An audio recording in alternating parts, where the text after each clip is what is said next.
Philippines travel करने का plan कर रहे हैं और अगर ये आपकी फर्स्ट इंटरनेशनल ट्रिप है तो ये वीडियो पूरा देख लेना। मैं रिसेंटली फिलीपींस विजिट करके आया हूँ with a fresh passport and Philippines मेरे लाइफ की सबसे पहली इंटरनेशनल ट्रिप थी। तो इस वीडियो में मैं अपना रियल एक्सपीरियंस बताऊंगा सारी चीज़ों के बारे में, flight, visa, transit, food, hotel, budget, सारी चीज़ों के बारे में। तो वीडियो को पूरा ज़रूर देखना। तो सबसे पहले बात करते हैं वीज़ा के बारे में। तो भाई फिलीपींस जो है इंडियन नेशनल्स के लिए वीज़ा फ्री है 14 डेज़ के लिए, यानी कि 14 डेज़ के लिए बिना किसी वीज़ा के आप फिलीपींस में जाकर रह सकते हैं। एंड अगर आपके पास कोई स्पेसिफिक कंट्रीज़ के वीज़ा है तो आप वहाँ पे 30 डेज़ के लिए वीज़ा फ्री रह सकते हैं। एंड भाई मैं गया था 11 डेज़ के ट्रिप पे, क्योंकि मेरे पास भाई स्पेसिफिक कंट्रीज़ के वीज़ा नहीं थे। लेकिन 14 डेज़ वीज़ा फ्री पॉलिसी के लिए भी कुछ कैच है। कैच ये है कि आपके पास रिटर्न टिकट होनी चाहिए, आपके पास होटल बुकिंग्स होनी चाहिए, आपके पास प्रूफ ऑफ फंड्स होने चाहिए, एंड फिलीपींस का एक ई ट्रैवल कार्ड आता है, उसे फिल करना होना। अब बात करते हैं फ़्लाइट्स के बारे में। तो भाई इंडिया से फिलीपींस के लिए सिर्फ डायरेक्ट फ़्लाइट दिल्ली से मिलेगी, जो कि बहुत ज़्यादा कॉस्टली है। वहाँ से बिल्कुल मत जाना, तुम्हारा सारा बजट फ़्लाइट्स में चला जाएगा। मैं गया था वियतनाम एयरलाइंस की तरफ से, एंड वियतनाम एयरलाइंस से तुम्हें टिकट, फ़्लाइट टिकट मिल जाएगी 30,000 के करीब की फ़्लाइट टिकट होगी। मुंबई से हनोई एंड हनोई से मनीला, एंड हनोई में तुम्हारा 18 आवर्स का ले ओवर होगा। एंड इसको लेके बहुत लोगों के अंदर कन्फ्यूजन होगा कि भाई 18 आवर्स का ले ओवर है तो वियतनाम का वीज़ा लगेगा कि नहीं, ट्रांसिट वीज़ा, बोर्डिंग अलाउ करेंगे कि नहीं। एंड भाई इसका जवाब दूँ तुम्हें तो हाँ भाई कर देंगे बिल्कुल, क्योंकि भाई मेरे अंदर भी बहुत सारे डाउट्स थे ट्रांसिट वीज़ा को लेके, बोर्डिंग अलाउ करेंगे कि नहीं। एंड भाई मैंने बहुत रिसर्च किया, बहुत जगह सर्च किया, लेकिन मुझे नहीं पता चला कहीं से भी मतलब क्लैरिफिकेशन नहीं मिला कि भाई तुम्हें वियतनाम का ट्रांजिट वीज़ा नहीं लगेगा। तो भाई मैंने क्या किया, मैंने सीधा एम्बेसी को और वियतनाम एयरलाइंस को दोनों को ईमेल कर दिया, दोनों को ईमेल भेज दिया कि भाई मेरा ऐसा ऐसा है, मेरे ऐसी ऐसी आइटनरी है, मुझे बता दो मुझे ट्रांजिट वीज़ा लगेगा कि नहीं। एंड उनका भी वही रिस्पॉन्स आया सामने से कि अगर तुम्हारी कनेक्टिंग फ़्लाइट है, सेम पीएनआर पे है, तो तुम्हें वीज़ा बिल्कुल नहीं लगेगा। एंड हाँ, ले ओवर लेकिन 24 आवर्स के अंडर का होना चाहिए। भाई फ़्लाइट्स तो मैं तुम्हें यही रेकमेंड करूँगा कि वियतनाम एयरलाइंस से बुक कर लेना, मुंबई से हनोई, हनोई से फिलीपींस। तुम्हारा कुछ 26 आवर का टोटल ट्रैवलिंग टाइम होगा, एक दिन पकड़ लो भाई। अब मैं तुम्हें बताऊंगा अपना ट्रांसलेट एक्सपीरियंस के बारे में, कि कैसे मैंने हनोई में 18 आवर्स बिताए। तो हनोई में जैसे ही मैं लैंड हुआ, एयरपोर्ट के बाहर तो मैं जा नहीं सकता था, तो मुझे एयर साइड रहना था 18 आवर्स के लिए। हाँ, एयरपोर्ट पे फ्री वाईफाई है, तो उसकी स्पीड भी काफ़ी अच्छी है, तो उसकी टेंशन मत लो, तुम्हें एंटरटेनमेंट फुल मिल जाएगा। मोबाइल चार्जिंग के स्लॉट्स भी है। लेकिन मैं तुम्हें रेकमेंड करूँगा कि ऑफलाइन शोज़ डाउनलोड कर लेना कुछ, ताकि तुम्हारा टाइम पास हो सके, क्योंकि दिन भर तुम इंस्टाग्राम रील्स या टिकटॉक तो स्क्रॉल नहीं कर पाओगे। तो कुछ मूवीज़ वगैरह डाउनलोड कर लेना, एंड पैक्ड फूड्स रख लेना अपने पास, क्योंकि वहाँ पे जो है बहुत कॉस्टली है, एंड एक नेक पिलो ले लेना ताकि तुम अच्छे से सो सको। अब भाई मैं बात करता हूँ होटल के बारे में। तो होटल का भाई ये तुम्हारे ऊपर है कि तुम किस तरह ट्रैवल कर रहे हो। अगर तुम मेरे जैसे बजट ट्रैवलर हो तो भाई तुम सस्ता सा कोई भी हॉस्टल बुक कर लेना। मैंने किया था 11 डेज़ के लिए, जो कि मुझे पड़ा था 4700 समथिंग का। एंड हॉस्टल ही बुक करना, तुम्हें सस्ता पड़ेगा। मैं तुम्हें बताता हूँ भाई सबसे ज़रूरी चीज़, इमिग्रेशन एक्सपीरियंस। मेरा इमिग्रेशन एक्सपीरियंस कैसा था। तो भाई जैसे मैं इंडिया से निकला, इंडियन इमिग्रेशन एक्सपीरियंस तो बहुत स्मूथ था। उन्होंने सिर्फ पूछा, मेरा बोर्डिंग पास देखा, पासपोर्ट देखा, एंड पूछा कि वीज़ा। तो उन्होंने मुझसे सिर्फ एक सवाल पूछा कि वीज़ा।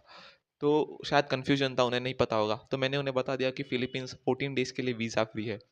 तो उन्होंने मुझसे ई ट्रैवल कार्ड पूछा कि तुमने फ़िल किया है कि नहीं। तो मैंने फ़िल किया हुआ था, मैंने उन्हें क्यूआर कोड शो कर दिया, तो उन्होंने स्टैम्प मार दिया एंड मैं निकल गया। इमिग्रेशन मेरा क्लियर। हनोई में तो कोई इमिग्रेशन था ही नहीं, क्योंकि मैं ट्रांसिट कर रहा था, एयर साइड ही था। एयरपोर्ट मैंने लीव ही नहीं किया था, पूरा टाइम मैं एयर साइड था। एंड सबसे मेन बात, फिलीपींस इमिग्रेशन। अब फिलीपींस इमिग्रेशन में जब मैं गया, तो उन्होंने पहले तो मेरा पासपोर्ट लिया, बोर्डिंग पास लिया। तो उन्होंने पूछा कि what's the purpose of your visit. मैंने कहा टूरिज़्म। फिर कितने दिन का स्टे है, मैंने वो भी बताया, 11 डेज़ का स्टे है मेरा। फिर उन्होंने पूछा कि प्लान्स क्या है, क्या क्या करने वाले। एंड ये भी पूछा कि पता नहीं उन्हें कैसे, मतलब आइडिया कैसे आया कि उन्होंने मुझसे पूछ लिया कि क्या तुम किसी को जानते हो फिलीपींस में, do you know anyone in Philippines. तो मैंने उनसे झूठ नहीं बोला, मैंने हाँ बोल दिया, भाई मैं कुछ लोगों को जानता हूँ, मेरे फ्रेंड्स रहते हैं फिलीपींस में। तो उन्होंने फिर पूछा कि क्या क्या प्लान करने हैं तुम्हारे, मतलब तुम्हारे प्लान्स क्या क्या है, व्हाट आर योर प्लान्स। तो मैंने उन्हें बता दिया कि मैं अपने फ्रेंड से मिलने वाला हूँ, इनके साथ ही घूमने वाला हूँ, meet some friends and do some sightseeing. इतना ही जवाब दिया मैंने, ज़्यादा कुछ खींचा नहीं मतलब आंसर को मेरे।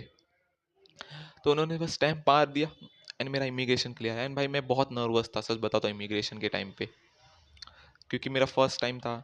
एंड भाई मेरे पासपोर्ट पे एक भी स्टैम्प नहीं था। एंड जैसा कि मैंने इंटरनेट पे देखा है कि फिलीपींस का इमिग्रेशन बहुत स्ट्रिक्ट है, तो भाई मेरी वहीं फट गई थी।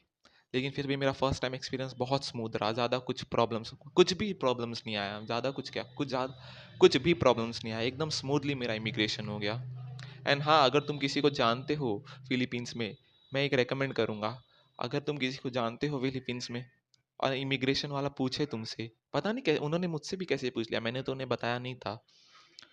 अगर तुम किसी को जानते हो तो तुम बता देना, मे बी आगे चल के प्रॉब्लम्स ना हो, इस वजह से जस्ट बता देना। एंड अब बात करता हूँ मनी एक्सचेंज एंड करेंसी के बारे में। जो फिलीपींस में जो चलती है वो है फिलिपिनो पैसो चलते हैं वहाँ पे।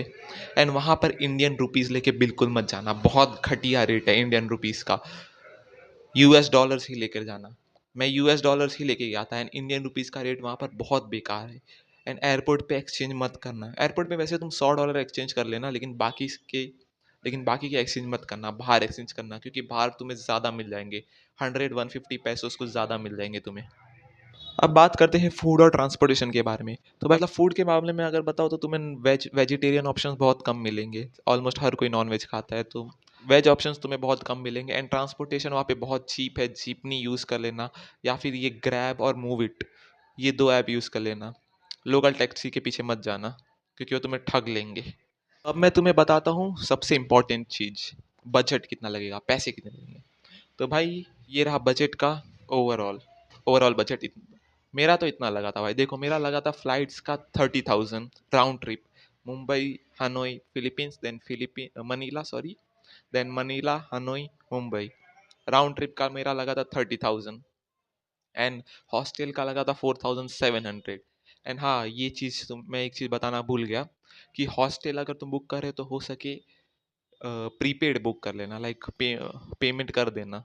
कि चेक इन काउंटर पे मुझसे पूछा था कि तुम्हारा होटल बुक है कि नहीं, तो पता नहीं, मे बी पेड प्रॉपर्टी वाला ऑप्शन भी चल जाएगा, लेकिन मैंने प्रीपेड कर दिया था पहले से ही, तो मुझे कोई इशू नहीं आया। पेड एड प्रॉपर्टी होता तो शायद मे बी आ सकता था, आई डोंट नो। तो इट्स बेटर टू प्रीपेड। हाँ, तो बजट में फ्लाइट्स के मेरे लगे थे 30,000, होटल्स के लगे थे 4,700। एंड ओवरऑल तो एक्सपेंस मैंने वैसे भी कैलकुलेट नहीं किया है, लेकिन मेन दो एक्सपेंस यही थे, लेकिन मेरा टोटल ट्रिप अंडर 45,000 हो गया था भाई।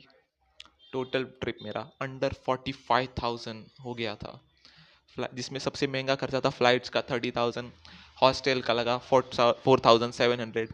एंड मैं अपने फ्रेंड्स के साथ था, तो मतलब एक्सपेंस तो हुआ है मेरा भी, लेकिन इतना नहीं हुआ। तो फ्रेंड्स के साथ था तो इतना भी एक्सपेंस नहीं हुआ मेरा, तो 45,000। तुम भी ज़्यादा मतलब 5-6 हज़ार बढ़ा देना बस, लाइक तुम्हारा 50,000 के अंदर, लेकिन 11 डेज का ट्रिप आराम से हो जाएगा, क्योंकि तुम्हारा ट्रिप अंडर 50,000 हो जाएगा। क्योंकि मैं अपने फ्रेंड के साथ था, तो थोड़ा बहुत मतलब उन्होंने भी मेरा एक्सपेंस कर दिया था। एंड मैं तो लेकिन तुम्हारा फिर भी 50,000 के अंदर हो जाएगा 11 डेज ट्रिप इजीली, बिल्कुल इजीली हो जाएगा, कोई टेंशन की बात नहीं है तुम्हें। एंड अगर तुम्हें कोई भी डाउट है किसी भी चीज़ को लेके, कमेंट्स कर देना, मैं तुम्हारी मदद कर दूंगा। क्योंकि भाई मैं जानता हूँ मैंने कितना स्ट्रेस लिया था इस ट्रिप को प्लान करने में। हाँ, सारी चीज़ें मतलब मैंने खुद से ही की है। लाइक इंटरनेट पे भी मैंने छान मारा था, लेकिन इंटरनेट पे मुझे इससे रिलेटेड कोई भी हेल्प नहीं मिली। एंड हाँ, लेकिन चैट जीपीटी ने मेरी बहुत मदद की थी तो me and my chat GPT against the world. And भाई सपोर्ट ज़रूर कर देना, क्योंकि बहुत ज़रूरत है मुझे, फिर से जाना है फिलीपींस मुझे मेरे दोस्तों से मिलने तो सपोर्ट की ज़रूरत है। So thank you for watching, and कुछ भी क्वेश्चन है तो ज़रूर कमेंट करना।